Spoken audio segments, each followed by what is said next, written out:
이제 우리 하나님 말씀 보실까요? 오늘 우리에게 주시는 하나님의 말씀은 구약 성경 미가서 6장 8절 말씀입니다. 우리 한 절이니까 한 목소리로 하나님의 말씀을 읽겠습니다. 시작. 너 사람아, 무엇이 착한 일인지를 주님께서 이미 말씀하셨다. 주님께서 너에게 요구하시는 것이 무엇인지도 이미 말씀하셨다. 오로지 공의를 실천하며 인자를 사랑하며 겸손히 내 하나님과 함께 행하는 것이 아니냐. 아멘. 하나님의 말씀입니다. 오늘은 하나님의 자녀 서약식 두 번째 시간으로 정의에 대해서 함께 나누려고 합니다. 여러분, 정의라는 단어를 들어본 적 있나요? Justice 들어본 적 있나요? 요즘 우리는 정의에 대한 갈망이 커지는 시대를 살아가고 있습니다. 뉴스를 봐도 드라마를 봐도 정의에 대해서 이야기하는 장면을 쉽게 접할 수 있어요. 우리가 익숙한 드라마들만 떠올려 봐도 그렇습니다. 모범택시, 하나 더 넘겨주시겠어요? 비밀의 숲, 그리고 소년심판, 한 번쯤 들어본 드라마들이죠. 이런 작품들 봐도 정의란 무엇인지에 대해 다양하게 이야기하고 있습니다. 이처럼 우리는 정의를 갈망하는 시대를 살아가고 있습니다. 그런데 막상 정의가 무엇인지에 대해서 이야기해 보라고 하면 한 문장으로 요약해서 이야기하기가 무척이나 어렵습니다. 우리는 보통 정의하면 옳은 건 옳고 틀린 건 틀린 거 아니야? 이 정도로 생각하거나 처벌받아야 될 사람들은 법에 따라서 처벌받아야 되지. 그게 정의지. 이 정도로 생각할 때가 많습니다. 하지만 성경에서 말하는 정의는 그보다 더 깊고 심오한 의미를 담고 있어요. 단순히 옳고 그름을 판별하는 수준을 넘어서서 하나님의 뜻과 성품이 담긴 것이 진정한 정의입니다. 그래서 오늘은 우리 정의에 대해서, 세상에 말하는 정의가 무엇인지, 그리고 하나님이 말씀하시는 정의가 무엇인지 함께 살펴보도록 하겠습니다. 여러분, 오늘 살펴볼 미가서라는 말씀은 다소 생소하게 느껴질 겁니다. 혹시 미가서라는 성경책을 들어본 적 있나요? 처음 들어봤다. 와, 이렇게 성경을 열심히 읽는다고요? 처음 들어본 친구들 많이 있을 텐데, 저는 처음 들어본 친구들이 많을 거라고 생각하고 본문을 가져왔어요. 이 말씀을 살펴보기 전에 말씀의 배경을 한번 설명드리도록 하겠습니다. 미가서 선지자, 그러니까 미가서라는 책은 선지자 미가의 이름을 따서 이름 지어졌어요. 이 미가가 선지자로 활동하던 당시는 이스라엘 백성들이 하나님을 떠나서 우상 숭배를 하던 시대였습니다. 그러니까 이스라엘 백성들은 하나님께 큰 은혜를 받고 하나님의 큰 축복을 받았음에도 불구하고 그 은혜와 축복을 잊으면서 점차 우상 숭배를 하는 모습을 보였던 것이에요. 우리 지난주 말씀을 바탕으로 생각해 보면 삶의 중심을 하나님의 말씀으로 삼지 않고 세상을 나의 중심으로, 세상을 나의 삶의 기준으로 삼았던 것입니다. 그 결과 이 이스라엘 사회에는 불의가 만연하게 됐어요. 정의가 아닌 불의가 만연하게 된 것이에요. 대표적인 예가 가난한 사람들을 억압했고 지도자들은 백성들을 가혹하게 착취했습니다. 그리고 가장 공정함이 이루어져야 되는 곳인 재판장에서도 이 재판관들이 뇌물을 받고 불공정한 판정을 내리기도 했어요. 더 심각한 것은 성경을 가르치는 제사장, 그러니까 지금으로 치면은 전도사님, 제사장은 아니지만 전도사님이나 목사들이 이 성경을 돈을 버는 수단으로 삼기 시작했습니다. 나라 전체가 타락하고 부패했던 시대였던 것이죠. 바로 이러한 상황 속에서 하나님께서 미가 선지자를 통해 말씀하신 거예요. 이제 오늘 말씀을, 그 배경을 이해한 상태에서 다시 한번 읽어봤으면 좋겠습니다. 한 번 더 읽어볼까요? 시작. 네.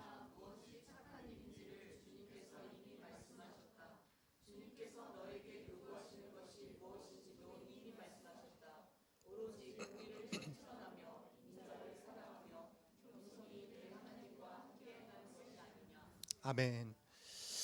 미가는 하나님이 우리에게 바라시는 것이 정의를 실천하고 사랑을 잊지 않고 겸손히 하나님과 동행하는 것이라고 이야기하고 있어요. 그런데 이 성경 말씀을 자세히 보면 하나님께서 가장 먼저 요구하신 것이 무엇이죠?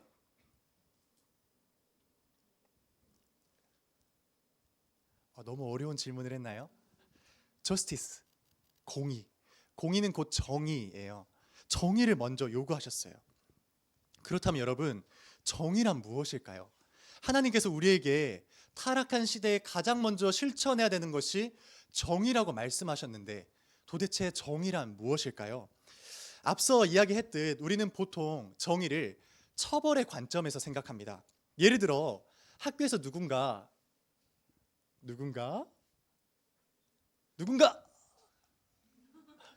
나왔다. 죄송해요. 계속 푸시를 해서 누군가 컨닝을 한다고 하면 이 부정행위에 대한 벌을 줘야 공평하다고 생각합니다. 만일 벌을 주지 않는다면 그것은 불공평하다며 분노를 하게 되죠. 그래서 이 상황에서 컨닝한 친구는 반드시 처벌받아야 되고 그때 비로소 정의가 이루어진다고 우리는 보통 생각합니다. 이처럼 우리가 말하는 정의는 주로 잘못에 대한 처벌에 포커스가 맞춰져 있어요. 물론 이것 자체가 잘못됐다는 의미는 아니에요. 우리가 불공정한 일에 대해서 분노를 느끼는 것은 하나님께서 우리에게 허락해 주신 아주 기본적인 감각이기 때문에 그래요. 하지만 오늘 미가서 말씀을 통해 성경이 말하는 정의는 여기서 한 걸음 더 나아갑니다. 성경에서 하나님의 정의는 단순히 옳은 건 옳고 틀린 건 틀렸다고 선언하는 것에 그치지 않아요. 잘 들어보세요. 성경은 우리의 잘못된 모습, 좀 어렵게 표현하면 우리의 죄된 모습, 우리의 불의한 모습을 보면서 그것은 죄라고 폭로하지만 동시에 그 모습을 회복할 수 있는 길을 열어주고 있습니다. 구원의 길을 열어주신 거예요. 그래서 구약 성경을 보면 이스라엘 백성들이 죄를 범할 때마다 하나님께서는 여러 선지자들을 보내주세요. 그리고 그 선지자들을 통해서 메시지를 허락하시는데 그 메시지가 심판과 징계의 메시지만 허락하는 것이 아니라 회복의 길을 열어주는 기회의 메시지도 허락해 주십니다. 그러니까 하나님은 죄를 분명히 미워하시는 분이시지만 동시에 사람을 사랑하시는 분이라는 것을 우리는 발견할 수 있어요. 우리를 향해서 돌이키기를 원하는 마음을 갖고 계신 거예요. 그래서 성경이 말하는 정의는 단순히 처벌을 넘어서서 회복을 일으키는 정의라고 말할 수 있는 것입니다. 그 모습을 가장 잘 보여준 분이 누군지 알아요? 바로 예수님이에요. 예수님. 요한복음 8장 말씀을 보면 가늠한 여인에 대한 이야기가 나오는데요. 이 내용은 이렇습니다. 이 바리새인과 서기관들이 간음하다가 잡힌 여인을 예수님께 데리고 왔어요. 그리고 그들은 예수님께 질문해요. 이 여인이 간음하다가 적발이 됐는데 어떻게 처벌하는 게 맞겠냐고 물어봅니다. 사실 이들의 그 질문에는 의도가 들어있었어요. 진짜 의도는 뭐였냐면 예수님이 모세의 율법, 그러니까 우리를 오늘날로 치면 법에 따라서 이 여인을 돌로 치라고 명령하실지 아니면 다른 반응을 보이실지 시험하려고 했던 것이에요. 그러니까 당시 유대 사회에는 레위기 20장 말씀과 신명기 22장 말씀을 근거 삼아서 간음을 정말 무거운 죄로 여겼습니다. 그래서 간음한 자는 사형에 처해지는 것이 정의라고 여기던 시대였어요. 그러니까 이 상황을 한번 떠올려 보세요. 이 여인은 분명히 죄를 지었어요. 간음이란 죄를 지었죠. 심지어 간음한 현장에서 붙잡혀온 상황이에요. 그러니까 변명의 여지도 없는 상황입니다. 그리고 주변에 사람들이 있었는데 사람들은 다들 법을 알고 있었기 때문에 이 여인은 법에 따라서 처벌받아야 마땅하다는 차가운 시선을 가지고 있었습니다. 그리고 그때 비로소 정의가 실현된다고 생각하고 있었던 거예요. 그런데 예수님은 어떻게 반응했는지 아세요?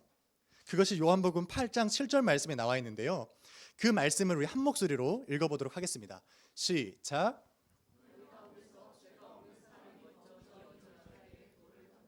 보세요. 예수님은 너희 가운데 죄가 없는 사람이 먼저 이 여인에게 돌을 던지라고 말씀하고 계십니다.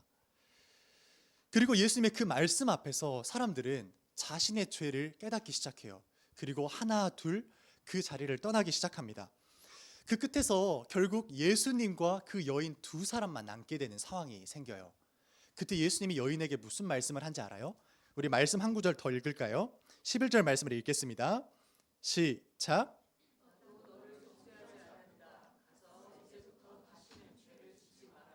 여러분 오해하면 안 돼요. 이 예수님의 말씀을 잘 주목해서 들어보세요. 예수님은 당시의 율법을 무시하신 것이 아닙니다. 죄를 가볍게 여기신 것도 아니었어요. 그래서 뭐라고 말씀하시죠? 다시는 죄를 짓지 말아라고 말씀하세요. 죄인 걸 주님도 알고 계셨던 것이에요. 그러니까 예수님은 죄를 명확하게 인정하시되 동시에 죄인에게 돌이킬 기회를 허락해 주셨던 것입니다. 이것이 성경이 말하는 정의예요.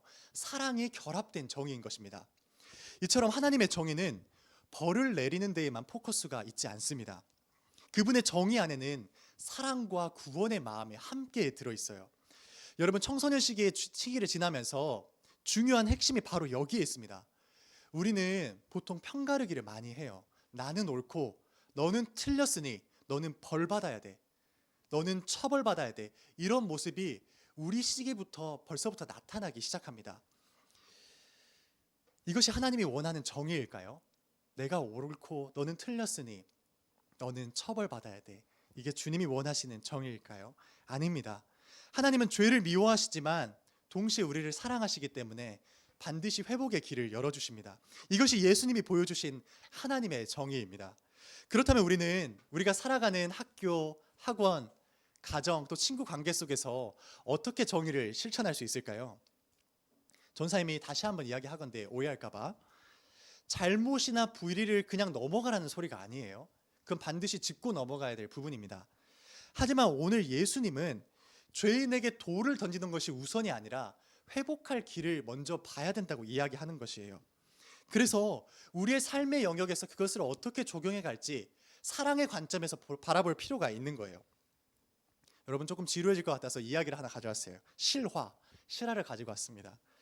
실제로 한 고등학교에서 일어난 이야기인데요. 누군지는 오픈할 수는 없을 것 같아요. 어떤 반에 속칭 문제아라고 불리는 친구가 있었습니다. 이 친구는 수업 시간에 굉장히 방해를 많이 하는 친구고, 또 친구들에게 욕설을 무자비하게 퍼붓는 친구였어요. 심지어 시간이 지나니까 약간의 폭력적인 행동까지도 보이는 친구였습니다. 그러니까 우리 말로 표현하면 최악이죠. 너무 안 좋은 모습만 가지고 있는 친구였습니다. 그래서 그 학교 선생님들이 그 친구를 여러 차례 혼내기도 하고 벌점을 주기도 했지만 이 친구는 변하지 않았어요. 오히려 그 마음이 삐뚤어져서 더 안 좋은 모습들을 보이기 시작했습니다. 그런데 같은 반 친구 중 한 명이 용기를 내서 그 친구에게 다가가서 이런 질문을 했다고 해요. 너무 답답한 마음에, 야, 너는 평소에 왜 그렇게 화가 나 있어? 왜 항상 화난 표정을 짓고 있는 거야? 뭐가 그렇게 불만이야? 이런 질문을 했다고 해요. 사실 이 질문만 보면 이 친구 굉장히 용기 있고 평상시에도 좀 패기 있는 삶을 살아가는 친구처럼 보이는데 전혀 그렇지 않은 친구거든요. 그러니까 이 친구가 이 질문을 던지기까지 많은 고민과 두려움이 있었다고 해요. 잘못 질문 던졌다가 나 한 대 맞는 거 아니야? 혹은 해코지 당하는 거 아니야? 이런 두려운 걱정들이 마음속에 가득했었다고 해요. 그런데 이 친구 마음 한편에는 정의를 향한 갈망이 있었던 거예요. 모두가 그 아이를 미워했고 일부 선생님들조차도 그 아이를 포기한 이 상황이 이 친구 마음에는 정의롭지 못하다고 생각했던 것입니다. 왜냐하면 자기가 그 상황을 쭉 살펴보니까 정말 단 한 사람이라도 이 친구의 마음을 진짜 헤아렸을까? 단 한 명의 친구라도, 단 한 명의 선생님이라도 이 친구의 상황과 마음을 진짜 헤아렸을까? 그 의구심이 이 친구 마음 가운데 있었기 때문이에요. 그래서 두려웠지만 너무 답답한 마음에 그 친구를 찾아가서 용기 내어 질문을 던졌다고 합니다. 그런데 놀라운 일이 일어났어요. 그 질문을 하는데 굉장히 퉁명스러운 질문이었잖아요. 야, 넌 왜 이렇게 평소에 화가 나 있어? 이런 퉁명스러운 질문이었는데 이 친구의 눈시울이 확 붉어지는 거예요. 그러니까 알고 보니까 이 친구 집안 사정은 굉장히 어려웠던 상황이었어요. 그러니까 부유한 동네라서 아무도 예측을 못했었는데 아버지가 집에 잘 들어오지 않는 상황이었고, 또 그렇다 보니 경제적으로 집안이 무너지고 있는 상황이었던 것입니다. 그래서 실질적인 돈이 없으니까, 집은 부유한 집이지만 실질적인 가진 돈이 없으니까 이 친구가 하교 후에 아르바이트를 하기 시작했다는 거예요. 그래서 이 친구의 스트레스가 너무 심했다고 해요. 마음속에 왜 우리 가정만 이런 상황을 당해야 되나 분노와 억울함이 있었고, 또 친구들을 봤을 때 나랑 비교되는 상황이 너무 외롭게 느껴지고 쓸쓸하게 느껴졌다고 해요. 그래서 그 마음들이 쌓여서 수업 시간에 그렇게 좋지 않은 모습들로 나타났다고 합니다. 그 이야기를 듣고 나서 내가 질문하기 정말 잘했구나. 그러면 내가 이걸 어떻게 도와줘야 되지? 나는 돈이 없는데, 내가 가진 용돈은 뭐 10만 원 남짓인데 어떻게 해야 되지? 고민하다가 결국 담임 선생님께 이걸 알렸다고 해요. 근데 담임 선생님도 너무 좋으신 분이셨나 봐요. 담임 선생님이 긴급하게 장학을 알아보시더니 이 아이가 장학금을 받을 수 있는 길을 만들어 주셨다고 해요. 시간이 지나고 그 장학의 혜택을 받고 친구의 마음을 헤아리분 받은 이 문제아는 변해가기 시작했어요. 물론 하루아침에 변하지 않았습니다. 그 다음날도 욕설을 했고 폭력적인 행동을 했다고 해요. 하지만 하루가 지나고 한 달이 지나고 세 달이 지나고 6개월이 지나자 이 친구의 언어 습관과 행동의 습관이 조금씩 변해가기 시작했다고 합니다. 여러분, 정이라는 이름만 보면 잘못을 저질렀으니 그 친구를 떠올려 보세요. 욕설했고 나쁜 행동했고 수업 방해했으니까 처벌받아야 마땅하잖아요. 벌점만 받는 게 아니라 그냥 학급에서 내쫓아야 되죠. 도를 들어야죠. 그런데 누군가가 그 상황을 들여다보니 왜 그렇게 되었는지, 도울 방법은 없는지 새로운 길이 모색되기 시작된 거예요. 여러분, 이 사건을 통해서 우리는 중요한 사실을 발견할 수 있습니다. 정의를 행하는 길은 우리를 불편하게 만든다는 거예요. 여러분, 주목해서 들어보세요. 정의를 행하는 길은 우리에게 반드시 불편함을 줍니다. 누군가 잘못을 저질렀을 때 잘못했으니 벌 받아야지 이렇게 넘어가는 것은 굉장히 쉬워요. 1단계입니다. 1단계. 그런데 그 상황을 보고 직접 나서서 왜 그렇게 행동을 했는지, 또 도울 방법은 없는지 살펴보기 시작하는 것은 굉장히 어려운 일이에요. 때로는 손해를 감수해야 되고 내 귀찮음과 피로감이 쌓일 수도 있습니다. 하지만 성경이 말하는 정의는 그렇게 귀찮더라도 피곤하더라도 어려움이 있더라도 우리에게 다른 사람을 회복시키기 위한 노력이 필요하다고 요구하고 있어요. 예수님이 가늠한 여인에게 보여주신 태도처럼 말이에요. 말씀을 정리하겠습니다. 우리가 생각하는 정의는 하나님이 원하시는 정의와 다릅니다. 분명한 차이가 있어요. 예수님께서 보여주셨던 정의를 한번 기억해 보세요. 주님은 죄를 가벼이 여기시지 않으면서 동시에 회복의 길을 열어주셨습니다. 주님의 그 모습이 오늘을 살아가고 있는 우리에게 요구되고 있어요. 우리는 불의를 마주할 때 외면하지 않고 움직일 수 있어야 됩니다.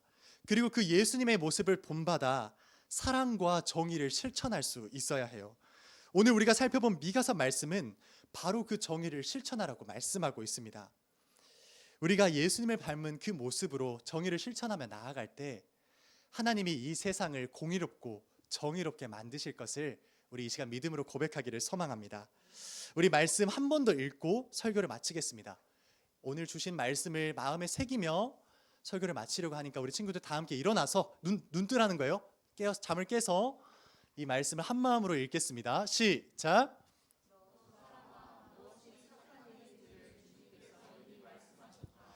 주께서 너에게 요구하시는 것이 무엇인지도 이미 말씀하셨다. 오로지 공의를 실천하며 인자를 사랑하며 겸손히 내 하나님과 함께 행하는 것이 아니냐. 아멘.